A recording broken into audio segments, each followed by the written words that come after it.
sejam todos muito bem-vindos ao Fala Empresário. E hoje a gente está aqui com um programa piloto para eu apresentar a vocês quem vai comandar esse podcast, o Fala Empresário, que é o Dr. Eduardo Aragão, advogado natural de Fortaleza, com a família de Nova Russas, lá do sertão dos Inhamuns, leonino. E, doutor Eduardo, eu queria conversar um pouquinho com o senhor, antes da gente dar início ao Fala Empresário, para que as pessoas que estão nos assistindo entendam um pouquinho desse projeto. Vamos começar um pouquinho pela sua história de vida. Pois não, Juliana, muito prazer. Bom, Juliana, como você bem disse, os meus pais são de Nova Russas, tá? Nazareno Aragão e Terezinha de Fátima Aragão. Meu pai é ex-bancário, trabalhava no Banco do Nordeste, no BNB, fez toda a sua vida profissional neste banco. Minha mãe era do lar, né? Enfim, vejo os meus pais como sendo a minha base, tá? Meu pai como sendo a razão, minha mãe como sendo o coração, a emoção. Então, recebi muito amor dos meus pais e muitas orientações, tá? Como eu disse, assim, de memória, o que eu me recordo, eu nasci em Fortaleza, meu pai começou a carreira dele profissional em Nova Russas, depois foi transferido para Mombaça, e aí eu já começo a me lembrar, né, um pouco, né, de Mombaça, né, estudando lá, meu pai trabalhando lá. De Mombaça meu pai foi para Quixadá, e aí de Quixadá eu já começo a me lembrar muito bem. Tive uma infância, acredito que mais ou menos moramos lá uns 3 anos e meio, né, e tenho uma lembrança muito boa de Quixadá, né, do colégio, né, como eu disse, da nossa rotina, né, do meu pai indo trabalhar, da minha mãe em casa. E em seguida, após Quixadá, viemos para Fortaleza. E aí sim, Fortaleza foi a minha vida, né? Já iniciei em Fortaleza na minha infância ainda e passei toda a minha adolescência aqui. Então, Fortaleza foi onde eu nasci, é a minha base, é onde tenho as melhores lembranças, é onde, de fato, com afinco, eu busquei estudar, enfim, busquei formar a minha vida nesta cidade, né? Estudei no Colégio Santo Tomás de Aquino, aqui em Fortaleza, ali no bairro de Fátima, tinha vinculação com a igreja de Fátima, colégio, né, que eu só tenho elogios a fazer, foi muito bom, né, viver e conviver, né, e estudar lá. Em seguida, terminei o meu ensino médio no Colégio Cearense, que também foi um outro extraordinário colégio. Formei lá muitas amizades, inclusive até hoje tenho amizades do Santo Tomás como do Cearense, né. Gosto de jogar bola, né, nos momentos de lazer, e inclusive tenho amigos de jogar bola até hoje, né. Então, assim, a minha formação, basicamente, em colégio foi essa. Após o colégio, eu iniciei a universidade, na Faculdade de Direito, mais precisamente na Unifor, e aí comecei a minha trajetória profissional, tá certo? Fui estagiário, né? E da onde que surgiu essa vontade, essa atração pelo direito? Na verdade, Juliana, quando eu estava no ensino médio, eu gostava de história, né? Eu gostava de história, eu gostava um pouco também mais de história, mas um pouco menos de português. E naquela época, quando a gente estava estudando para iniciar na universidade, existia essa coisa da vinculação às ciências humanas, ao direito propriamente. E eu acho que foi daí, tá? Que surgiu a ideia do direito. Não tinha ninguém na minha família, né, de formação como referência do direito, e eu fui desbravando. E a pessoa que me deu a primeira oportunidade é uma advogada chamada Marilei Brito, que eu entrei como estagiário no escritório dela, né, me tornei advogado associado, me tornei sócio dela, e é uma pessoa a quem eu tenho uma gratidão enorme pela abertura. E foi aí que eu comecei, né? A universidade já fui estagiando, depois já fui me tornando advogado, e enfim, estou aqui, né? Em seguida, tive a oportunidade de montar o nosso escritório particularmente. Era aí que eu ia chegar. Que essa era onde eu ia chegar. Você tem um escritório, Aragão Advocacia, certo? E aí eu acho, pelo que eu entendo aqui, que eu conheço você, é onde entra bastante o Fala Empresário. Porque além de advogado, você é um empresário, certo? E como que surgiu a Aragão Advocacia? Eu lembro que quando a gente se conheceu, você citou, agradeceu as pessoas onde te abriram oportunidades e onde fizeram você chegar no seu escritório. Como que surgiu? Quantas pessoas trabalham com você hoje? Pois não, como eu disse no escritório anterior, né, que a gente participou, com a doutora Marisley Brito, com o doutor Antônio José da Costa. Mais precisamente, no escritório da Marisley, a gente tinha uma advocacia que era voltada para a empresa, mas também que era voltada para a pessoa física, né? Então, a gente tinha, digamos assim, esses dois nichos, né? Mas a empresa me atraía muito, né? Apesar de eu ter tido sempre uma formação por parte do meu pai de estudar, se formar, arrumar um emprego ou passar no concurso público, aquilo me atraía muito, aquela relação com os empresários, né? Aquele mundo do empreender eu admirava. E aí, em um determinado momento, né, eu quis enveredar somente, né, para o nicho, digamos assim, da pessoa jurídica. E aí foi quando nasceu a Aragão Advocacia. E eu foquei só a advocacia, digamos assim, empresarial, voltada para a empresa. E aí nela a gente atua em diversos segmentos do direito, né? No caso, o direito trabalhista, o direito tributário, o direito civil, o direito do consumidor. Então, hoje, a Aragão ela tem as suas células de atuação. Mas o que me atraiu foi esse público. Quando eu lidava com o empresário, eu gostava, né? Como eles formavam, as histórias geralmente eram as histórias de muitos desafios, de muito sacrifício, aquilo eu fui me identificando. E também tem um pouco da condução da vida, né? A vida vai levando a gente para alguns caminhos que não é a gente que determina propriamente, né? Mas nasceu dessa identificação, digamos assim, com os empresários. E aí eu fui tentando focar, foi dando certo, a vida foi levando, né? E, enfim, a gente está aqui hoje. Eu vou te fazer uma pergunta que eu tenho certeza que você vai repetir essa pergunta, talvez não sei em todos, mas na grande maioria dos episódios que vêm por aí, mas o Eduardo Aragão enfrentou batalhas dentro do empreendedorismo enquanto a Aragão Advocacia, né? Então eu queria que você me falasse um pouquinho sobre os obstáculos que você caminhou para chegar onde você está, onde você tem um nome, onde você tem um escritório e que você consegue empreender com determinação e continuar o trabalho e ser uma empresa onde acaba gerando outros trabalhos, né?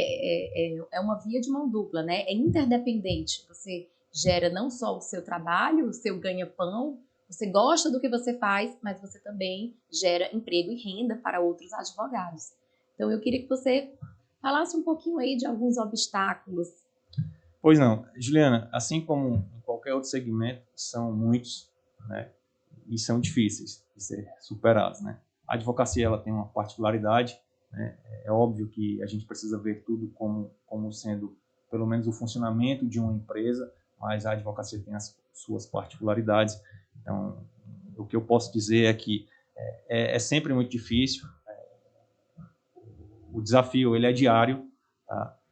E o que eu vejo como importante para que a gente possa permanecer e principalmente se desenvolver é apostar em quem está ao nosso lado, né? Hoje a gente tem uma equipe, tá, formada, a gente divide muitas opiniões, a gente divide muitas ideias, então eu acredito muito, né, em você dar à sua equipe a liberdade para que ela possa pensar, para que ela possa desenvolver, para que ela possa executar aquele serviço, né, ao qual a gente está disposto a prestar aos nossos clientes. Então, resumidamente, eu diria que o grande obstáculo é você formar uma grande equipe.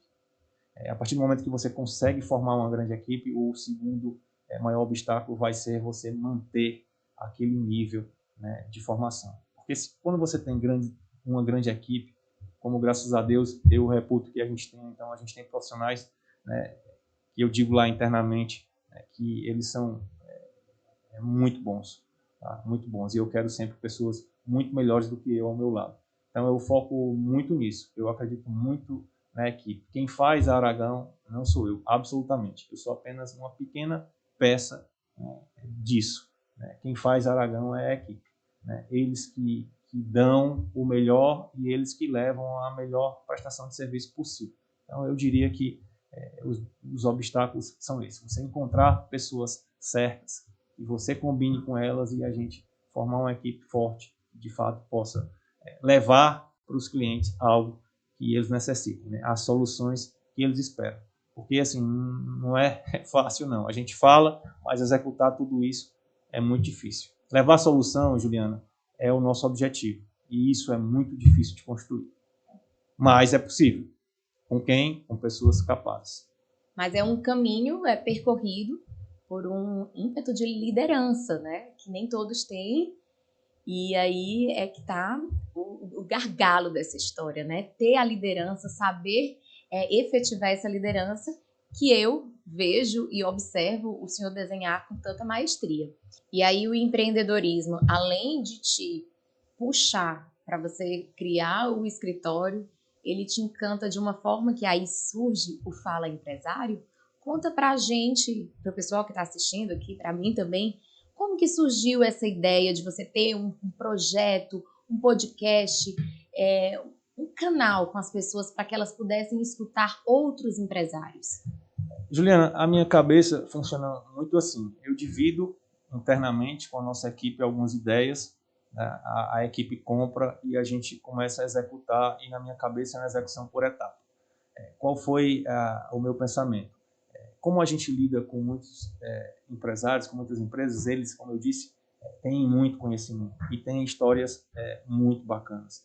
Então a ideia foi levar para o público essas experiências, esses conhecimentos. Então a pessoa que, enfim, investe no varejo alimentício, a pessoa que investe na educação, a pessoa que investe no segmento do turismo, a pessoa que investe, enfim, em diversos segmentos que a gente tem, né, na indústria, metal, mecânica ou qualquer tipo de outra indústria. Enfim, foi trazer esse pessoal para o foco para que eles pudessem discorrer sobre as suas histórias, sobre as suas experiências, sobre as suas dificuldades e principalmente pudessem trazer conteúdos, né?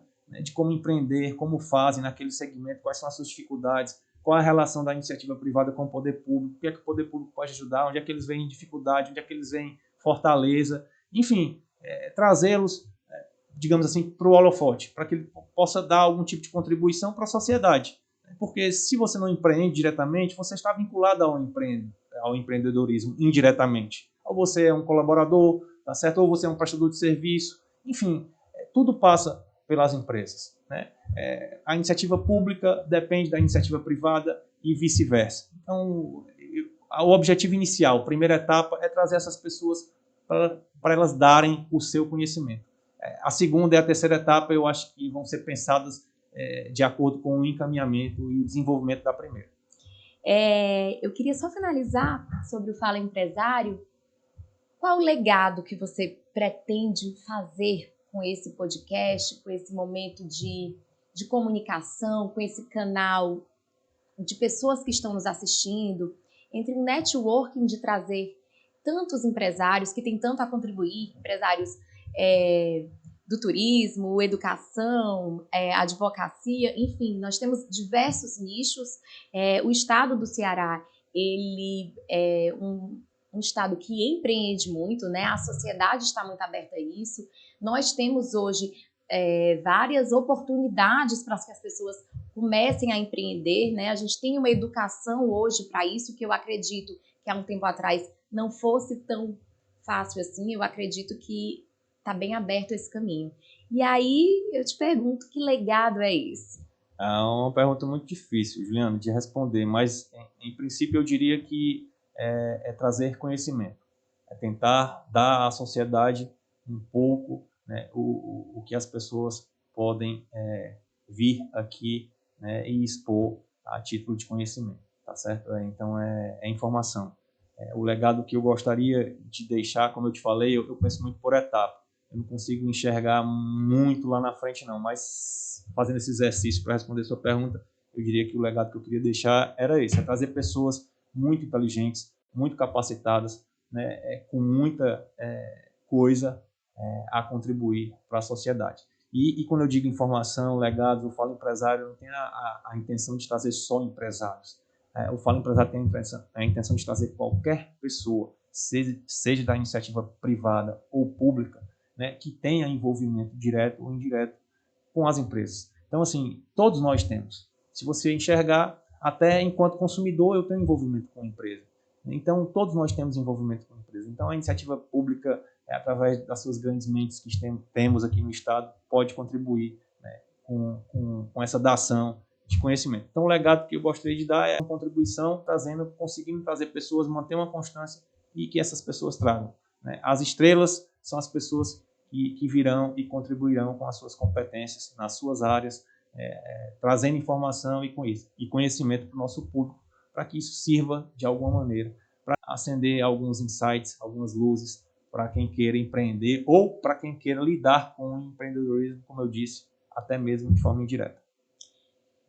Então, queria agradecer por me deixar fazer parte, ter a honra de participar de um conteúdo tão rico quanto esse e convidar as pessoas, a quem não conhece o Dr. Eduardo Aragão, a seguir as redes sociais da Aragão Advocacia. E o primeiro episódio do podcast Fala Empresário vai ao ar no dia 12 de dezembro. E aí nas redes sociais a gente vai estar sempre postando novidades, quando vai ser a frequência desses podcasts. E eu vou adiantar. São temas riquíssimos, pessoas ilustres aqui do nosso estado. Só tenho a parabenizá-lo. Muito obrigado por tudo, Juliana. Foi um prazer.